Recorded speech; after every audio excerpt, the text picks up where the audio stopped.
ഇന്ത്യയിലുള്ള പൊതുമേഖലാ സ്ഥാപനങ്ങളിൽ ജോലി ചെയ്യാൻ ആഗ്രഹിക്കുന്ന ആളാണോ നിങ്ങൾ?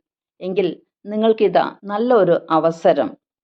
Junior operator, junior technician, project engineer, sector specialist, chemist, skilled worker, processing engineer, junior analyst, plant engineer, junior chargeman, project executive, managing director തുടങ്ങി 31 കാറ്റഗറികളിലായിട്ട് 61 അവസരങ്ങളാണ് ഇതിനു വേണ്ടി സെറ്റപ്പാർട്ട് ചെയ്തിരിക്കുന്നത്.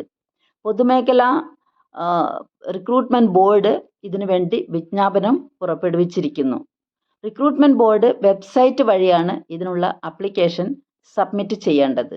എഡ്യൂക്കേഷണൽ ക്വാളിഫിക്കേഷൻ, ഏജ് തുടങ്ങിയ എല്ലാ ഡീറ്റെയിൽഡ് ഇൻഫർമേഷനും ആപ്ലിക്കേഷൻ സബ്മിറ്റ് ചെയ്യാൻ വേണ്ടിയും നിങ്ങൾക്ക് kpesrb.kerala.gov.in എന്ന വെബ്സൈറ്റ് സന്ദർശിക്കാവുന്നതാണ്.